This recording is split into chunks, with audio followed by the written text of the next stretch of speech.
അമേരിക്കയുടെ 16ാമത്തെ പ്രസിഡന്റ് ആവുന്നതിനു മുമ്പ് Abraham Lincoln പിന്നിട്ട സഹനത്തിന്റെ പാതകൾ നിരവധിയാണ്. വിജയങ്ങളല്ല, പരാജയങ്ങളായിരുന്നു ലിങ്കന്റെ പ്രചോദനം. പരാജിതന്റെ ഒടുങ്ങാത്ത കരുത്തു ലിങ്കൻ തിരിച്ചറിഞ്ഞു. ഒരു കുട്ടിക്ക് ലിങ്കന്റെ ജീവിതത്തിൽ നിന്നും പഠിക്കാൻ പലതുമുണ്ട്. മുതിർന്ന ഒരാൾക്ക് ലിങ്കണിൽ നിന്നും വിജയത്തിന്റെ നിസ്സാരതയെക്കുറിച്ചും എളിമയുടെ മഹത്വത്തെക്കുറിച്ചും പഠിക്കാനുണ്ട്. ഒരു മനുഷ്യന് എങ്ങനെ മഹത്തായ ജീവിതം നയിക്കാം എന്നതിന് എക്കാലത്തെയും ഉദാഹരണമാണ് എബ്രഹാം ലിങ്കന്റെ ജീവിതം.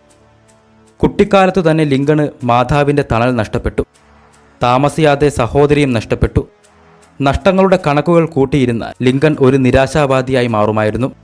അത്രമാത്രമുണ്ടായിരുന്നു പരാജയത്തിന്റെ കഥകൾ. എന്നാൽ ഏതു വിയോഗത്തിലും സമാധാനത്തിന്റെ പുലരിയുണ്ടെന്ന് ലിങ്കൺ തിരിച്ചറിഞ്ഞിരുന്നു. ലിങ്കന്റെ ജീവിതം ശ്രദ്ധിച്ചാൽ നിസ്സാരതയിൽ നിന്നും നിസ്സഹായതയിൽ നിന്നും എങ്ങനെ ഉയർന്നു വരാമെന്ന് പഠിക്കാം. ഒരു ചതുപ്പ് നിലം സ്വയം ഉയർന്ന് കൊടുമുടിയാവുന്ന കാഴ്ച വിസ്മയത്തോടെ നോക്കി നിൽക്കാം. ഏതു വേനലിലും വസന്തത്തിന്റെ വരവറിയിക്കുന്ന പക്ഷിയുടെ പാട്ടു കേൾക്കാം. ഏതു മരുഭൂമിയിലും ഒരു ദിവസം മലർവാടിയാവുമെന്ന് പ്രത്യാശിക്കാം. ആരിലും അമർന്നു മുഴങ്ങുന്ന കരുത്തും കരുണയും തിരിച്ചറിയാം.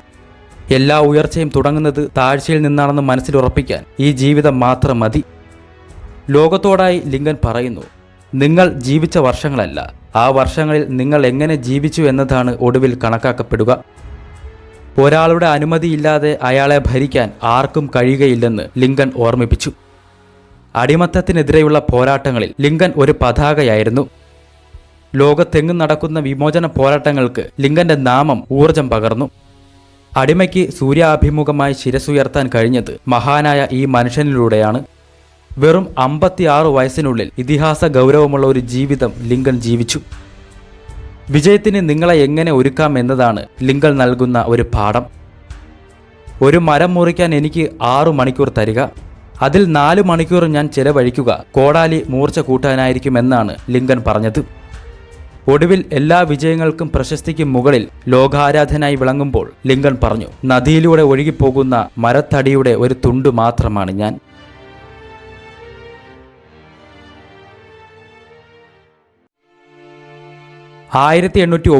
ഫെബ്രുവരി 12 തോമസ് ലിങ്കന്റെയും നാൻസി ലിങ്കന്റെയും രണ്ടാമത്തെ കുട്ടിയായി കെൻഡക്കിയിലെ ഹാർഡിൻ കൗണ്ടിയിലുള്ള കൃഷിയിടത്തിലെ ഒറ്റമുറയുള്ള ഒരു മരക്കുടിലിൽ എബ്രഹാം ലിങ്കൻ ജനിച്ചു. തോമസ് ലിങ്കന്റെ പിതാവ് ക്യാപ്റ്റൻ എബ്രഹാം ലിങ്കൻ ഇംഗ്ലണ്ടിലെ നോർഫോക്കിൽപ്പെട്ട ഹിംഗാമിൽ നിന്നും 17ാം നൂറ്റാണ്ടിൽ മസാച്യുസെറ്റ്സിൽ കുടിയേറി പാർത്തവരുടെ സന്തതി പരമ്പരയിൽപ്പെട്ടയാളായിരുന്നു. ധീരനായ ഒരു മനുഷ്യനായിരുന്നു ക്യാപ്റ്റൻ എബ്രഹാം ലിങ്കൻ. അമേരിക്കൻ വിപ്ലവകാലത്ത് ഇദ്ദേഹം മിലിറ്ററി ക്യാപ്റ്റനായിരുന്നു. വിർജീനിയയിൽ നിന്നും കുടുംബസമേതം കെൻഡക്കയിലെത്തിയ ക്യാപ്റ്റൻ ലിങ്കൻ വടക്കുകിഴക്കൻ ഇന്ത്യൻ യുദ്ധകാലത്ത് ആകസ്മികമായി വെടിയേറ്റു മരിച്ചു. പിതാവിന്റെ മരണത്തോടെ തോമസ് ലിങ്കന്റെയും സഹോദരന്മാരുടെയും ജീവിതം അനാഥമായി. ജീവിക്കാനുള്ള വഴി തേടി തോമസ് ലിങ്കൻ വീട് വിട്ടിറങ്ങി യാത്രയായി. ഈ യാത്രക്കിടയിൽ കെൻഡക്കിയിലെത്തിയ തോമസ് അവിടെ താമസമാക്കി. ധാരാളം സവിശേഷതകളുള്ള ഒരു മനുഷ്യനായിരുന്നു തോമസ് ലിങ്കൻ. കൃഷിക്കാരനും മരപ്പണിക്കാരനുമായിരുന്ന തോമസ് കൊളോണിയൽ പ്യൂരിറ്റൻ വിഭാഗത്തിൽ വേരുകളുള്ള തന്റെ മുൻഗാമികളിൽ നിന്നു വ്യത്യസ്തമായി കടുത്ത ഒരു ബാപ്റ്റിസ്റ്റായി മാറി. എഴുത്തും വായനയും ഒന്നും അറിയില്ലെങ്കിലും തോമസിന്റെ നിശ്ചയദാർഢ്യവും അഭിപ്രായ സ്ഥിരതയും ആളുകൾക്കിഷ്ടമായിരുന്നു. സമൂഹത്തിൽ പെട്ടെന്ന് തന്നെ അദ്ദേഹം ബഹുമാന്യനായി മാറി. 40,000 മൈലുകൾ നീണ്ടുകിടക്കുന്ന പ്രദേശമായിരുന്നു കെൻഡക്കി. ലിങ്കണ് 1 വയസ്സുള്ളപ്പോൾ ഇവിടെ ജനസംഖ്യ 4,06,511 ആയിരുന്നു. ഒരു ചതുരശ്ര മൈലിൽ 2 കുടുംബങ്ങൾ മാത്രമാണ് താമസിച്ചിരുന്നത്. കാടിനുള്ളിലാണ് ലിങ്കൺ കുടുംബം താമസിച്ചിരുന്നത്. വീടിനു ചുറ്റും മൃഗങ്ങളും പക്ഷികളും പ്രകൃതിയുടെ സന്ദേശങ്ങൾ പല ശബ്ദങ്ങളിലൂടെ അറിയിച്ച് വിഹരിച്ചു. ഏതെങ്കിലും തരത്തിലുള്ള സാംസ്കാരിക ഔന്നത്യമൊന്നും ആ പ്രദേശത്തിന് അവകാശപ്പെടാനുണ്ടായിരുന്നില്ല. അക്ഷരമറിയുന്നവർ നന്നേ കുറവായിരുന്നു. രോഗം വന്നാൽ ചികിത്സിക്കാൻ സൗകര്യമുണ്ടായിരുന്നില്ല. ആളുകൾ എപ്പോഴും വിയർപ്പൊഴുക്കി പണിയെടുത്തുകൊണ്ടിരുന്നെങ്കിലും ആർക്കും പറയത്തക്ക വരുമാനമൊന്നും ഉണ്ടായിരുന്നില്ല. പണി ചെയ്ത് പട്ടിണി കിടക്കുക എന്നതായിരുന്നു ആളുകളുടെ ദിനചര്യ. കുറ്റകൃത്യങ്ങൾ ചെയ്യാൻ മടിയില്ലാത്തവരായിരുന്നു ആളുകൾ. തൊഴിലുടമകളോട് ഉള്ളിൽ പകയുള്ളവർ പലപ്പോഴും അത് തീർത്തത് നിസ്സഹായരായ സ്വന്തം ആളുകളോടായിരുന്നു. പരസ്പരം വഴക്കിടുന്ന ശീലം ദരിദ്രരെ എപ്പോഴും അനൈകൃത്യത്തിൽ നിലനിർത്തി. തൊഴിലുടമകളുടെ ആവശ്യം അതുതന്നെയായിരുന്നു. ജനങ്ങളുടെ ധാർമ്മികവും ബുദ്ധിപരമായ നിലവാരവും താഴെ പടിയിലായിരുന്നു. പല ദേശങ്ങളിൽ നിന്നും കുടിയേറി പാർത്തവരുടെ തലമുറയിൽപ്പെട്ടവരായിരുന്നു പലരും. കിഴക്കൻ മലകളിൽ നിന്നും തുടങ്ങുന്ന വനങ്ങൾ പടിഞ്ഞാറൻ പുൽമൈതാനങ്ങൾ വരെ നീണ്ടു പരന്നു കിടന്നു. വനത്തിൽ കരടികളും മാനുകളും കാട്ടുപൂച്ചകളും കാട്ടുകോഴികളും വന്യതയുടെ ഉത്സവം ആഘോഷിച്ച് ജീവിച്ചു. വലിയ ചിറകുകൾ വീശി പക്ഷികൾ എവിടെ നിന്നൊക്കെയോ പറന്നു വന്നു. സന്ധ്യയുടെ വിരാമപ്രകാശത്തിലൂടെ കാട്ടുതാറാവുകൾ അലഞ്ഞു നടന്നു. പ്രകൃതി സൗന്ദര്യം ആ പ്രദേശത്തെ വല്ലാതെ അനുഗ്രഹിച്ചിരുന്നു. പ്രകൃതി അകളങ്കമായ വർഷം അനുഭവിക്കുമ്പോൾ മനുഷ്യർ നിന്ദ്യമായ നിയമങ്ങളാലും അജ്ഞതയാലും ബന്ധിതരായി ജീവിച്ചു. കെൻഡക്കിയിൽ വെച്ചാണ് തോമസ് നാൻസിയെ കണ്ടുമുട്ടുന്നത്. ലൂസി ഹാങ്സിന്റെ മകളായിരുന്ന നാൻസി പടിഞ്ഞാറൻ വിർജീനിയയിലെ മിനറൽ കൗണ്ടിയിലാണ് ജനിച്ചത്. ലൂസി ഹാങ്സ് മകളെയും കൊണ്ട് പിന്നീട് കെൻഡക്കിയിൽ താമസമാക്കി. കെൻഡക്കിയിലെ ജനങ്ങൾക്കിടയിൽ പ്രസിദ്ധനും ബഹുമാന്യനുമായിരുന്ന തോമസിന് മകളെ വിവാഹം ചെയ്തു കൊടുക്കാൻ ലൂസി ഹാങ്സിന് സന്തോഷമേ ഉണ്ടായിരുന്നുള്ളൂ. വിവാഹിതനായതോടെ തോമസിന്റെ ദിനങ്ങൾ കൂടുതൽ കർമ്മനിരതമായി. കുടുംബത്തെ കരകയറ്റാൻ അദ്ദേഹം കഠിനമായി ജോലി ചെയ്തു. തൊഴിൽപരമായ ഏതു വെല്ലുവിളിയും തോമസ് ഏറ്റെടുത്തു. സാഹസികത തോമസിന്റെ കുടുംബചരിത്രത്തിന്റെ ഭാഗമായിരുന്നു. തോമസിന്റെ കുടുംബ വേരുകളിലെല്ലാം സാഹസികതയുടെ സ്പർശമുണ്ടായിരുന്നു. കൃഷിയിടങ്ങൾ, പാട്ടത്തിനടുത്തുള്ള കൃഷി, മരപ്പണി എന്നിവയെല്ലാം തോമസ് ചെയ്തിരുന്നു. അലസതയുടെ ചെറുകണം പോലും ആ മനുഷ്യന്റെ ഉടലിലോ മനസ്സിലോ ഉണ്ടായിരുന്നില്ല. ജീവിതത്തിൽ ധാർമ്മിക വിശുദ്ധിയും അച്ചടക്കവും നിലനിർത്തുന്ന കാര്യത്തിൽ ഒരു വിട്ടുവീഴ്ചയ്ക്കും തോമസ് തയ്യാറായിരുന്നില്ല. 18-ാം നൂറ്റാണ്ടിൽ അമേരിക്കയിൽ പ്രവർത്തനം ആരംഭിച്ച ബാപ്റ്റിസ്റ്റുകളുടെ സംഘടനയായ സെപ്പറേറ്റ് ബാപ്റ്റിസ്റ്റുകളുടെ ചർച്ചിലാണ് തോമസും നാൻസിയും പ്രാർത്ഥനയ്ക്ക് പോയിരുന്നത്. ജീവിതത്തിൽ ചിട്ടയായ ധാർമ്മിക നിലപാടുകൾ പുലർത്തണമെന്ന് നിർബന്ധമുള്ളവരായിരുന്നു ബാപ്റ്റിസ്റ്റുകൾ. നൃത്തങ്ങളിൽ പങ്കെടുക്കുക, മദ്യപിക്കുക എന്നിവയെല്ലാം ബാപ്റ്റിസ്റ്റുകൾ എതിർത്തു. അടിമത്തത്തെ നിഷിദ്ധമായി എതിർക്കുന്നവരായിരുന്നു ബാപ്റ്റിസ്റ്റുകൾ. നാൻസി പല സവിശേഷതകളുമുള്ള ഒരു സ്ത്രീയായിരുന്നു. എപ്പോഴും ഉയർന്നു ചിന്തിക്കാൻ അവർക്ക് കഴിഞ്ഞു. ആരുടെയും ആദരവ് നേടിയെടുക്കാൻ തക്ക സ്വഭാവ ഗുണങ്ങൾ നാൻസിക്കുണ്ടായിരുന്നു. വീട്ടുജോലികൾക്കും ദാരിദ്ര്യം മൂലമുള്ള പലതരം നിസ്സഹായതകൾക്കും ഇടയിലും നാൻസി ഭർത്താവിനെ എഴുത്തും വായനയും പഠിപ്പിക്കാൻ ശ്രമിച്ചു. തോമസ് ലിങ്കണാവട്ടെ പഠിപ്പിലോ വായനയിലോ ഒന്നും താല്പര്യമുണ്ടായിരുന്നില്ല. അയാൾ എപ്പോഴും ശരീരം മുലച്ച് വേല ചെയ്തുകൊണ്ടിരുന്നു. അയാൾ സ്വയം വിശേഷിപ്പിച്ചിരുന്നത് മരപ്പണിക്കാരൻ എന്നായിരുന്നു. എബ്രഹാം ലിങ്കന്റെ പിൽക്കാല സ്മരണകളിലെല്ലാം അമ്മ നിറഞ്ഞു നിൽക്കുന്നുണ്ട്.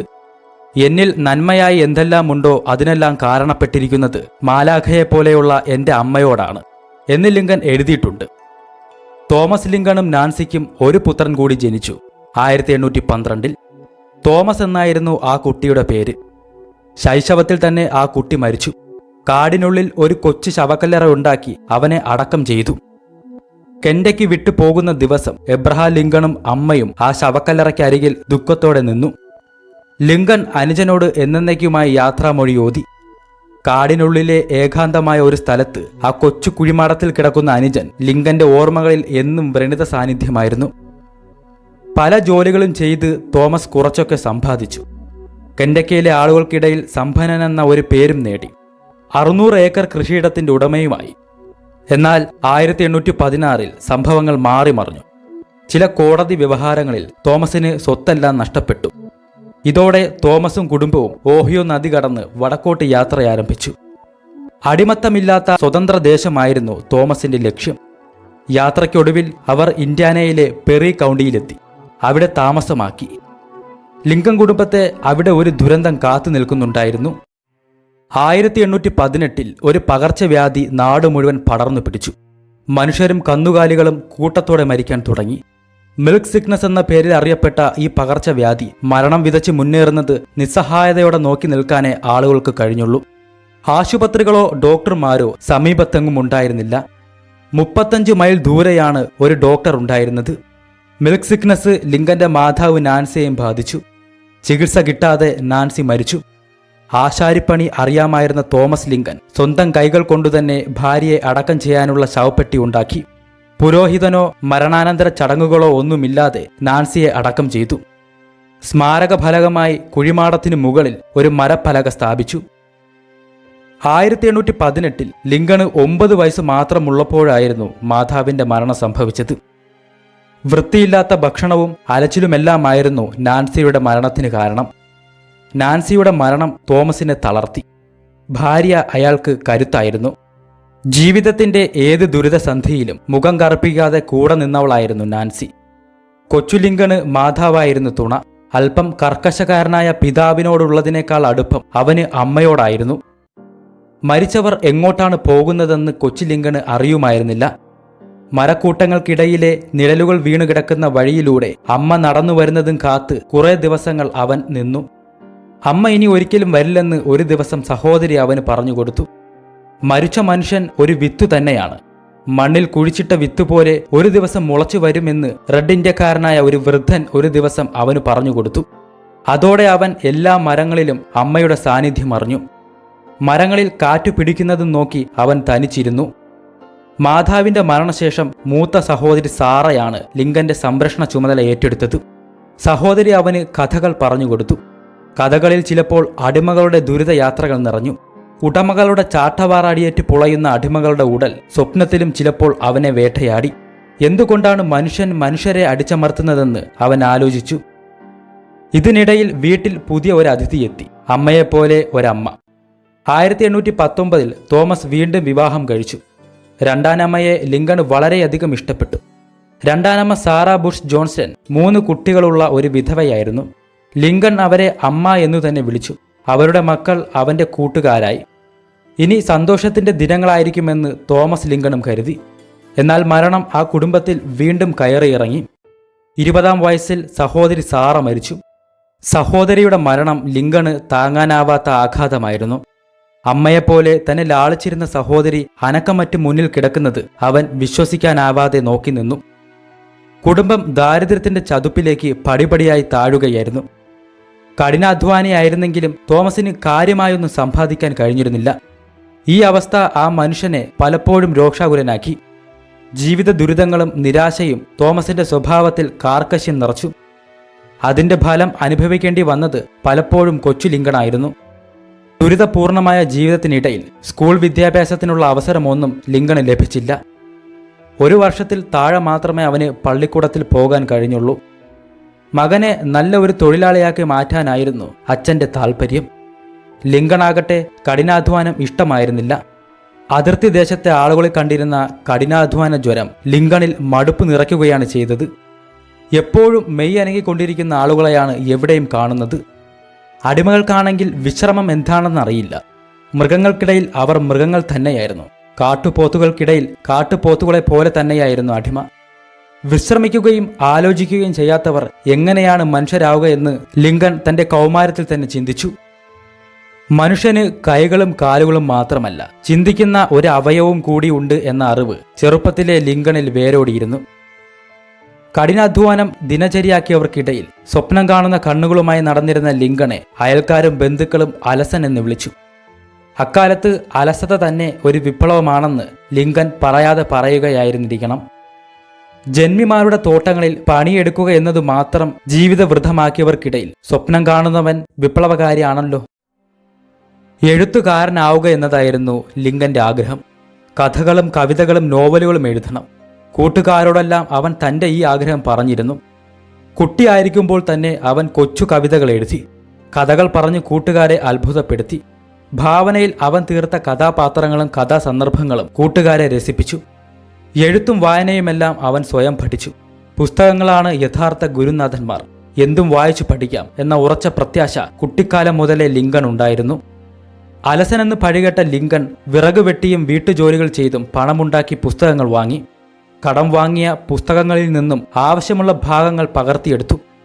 ചിലപ്പോൾ പുലരും വരെ ഇരുന്ന് വായിക്കും. രാത്രിയിൽ വീടിനുള്ളിലിരുന്ന് വായിക്കാൻ വിളക്ക് കത്തിക്കണം. വിളക്കിലൊഴിക്കാൻ എണ്ണ വാങ്ങുക എന്ന ധൂർത്തിനുള്ള പണമൊന്നും ലിങ്കന്റെ കൈവശമുണ്ടായിരുന്നില്ല. അതുകൊണ്ട് ചിലപ്പോൾ അവൻ തെരുവിലെ വിളക്കുകാലിന് ചുവട്ടിലിരുന്ന് വായിച്ചു. ആളുകൾക്ക് അതൊരു പുതിയ കാഴ്ചയായിരുന്നു.